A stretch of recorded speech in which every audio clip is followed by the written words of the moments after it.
Natapos ang taon na marami akong natutunan. Natapos ang taon na marami akong pagsubok na nalagpasan. Natapos ang taon na marami akong opportunities na napagsaran. Pero ang kagandahan nito, marami akong natutunan. Boy, salamat. Papaldo na naman ako nito ha. Wait lang.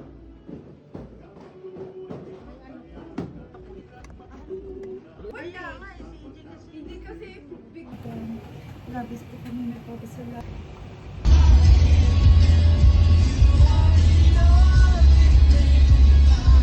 Oh, mga adik sa basketball. Oh, naghanap na ng court oh. Ano, boy, 1-on-1 ha? Ano, 1-on-1?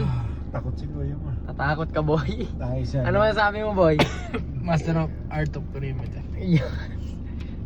Ano tayo, ikaw? Ano masasabi? Always game. Okay, parang inaantok ka Let's pa eh. get it on!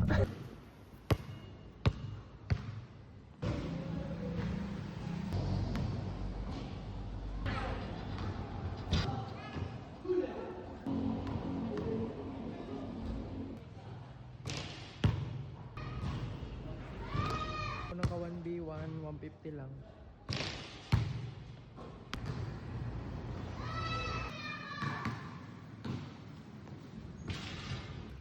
Hiram tayo guys ng walis. Happy New Year. Dahil maraming mga ano ngayon, linis muna tayo.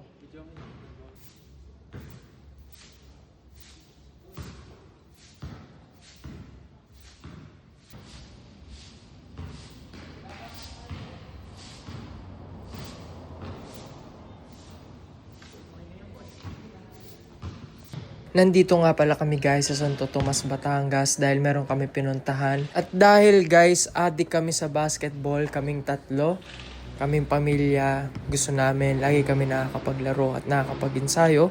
Kasi sayang naman yung mga opportunities ng mga ganito. January 1 nga pala to guys, pero ang pinili namin, mas mag-enjoy at magkaroon ng family bonding. Dahil simula bata kami, ito nga pala yung tatay ko na naghubog na sa amin sa laro ng basketball.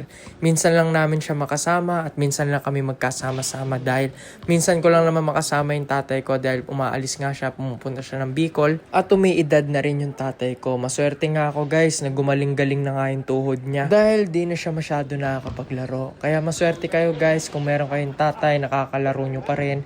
Enjoy nyo lang guys at makinig lagi kayo sa mga magulang nyo. Dahil sa pakikinig ko sa tatay ko, doon ako gumaling sa basketball.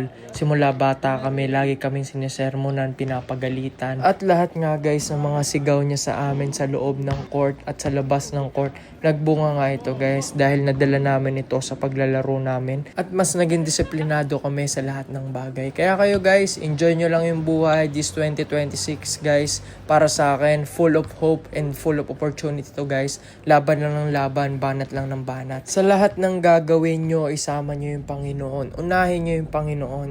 Sabi nga is put God first in everything you do. Follow for more.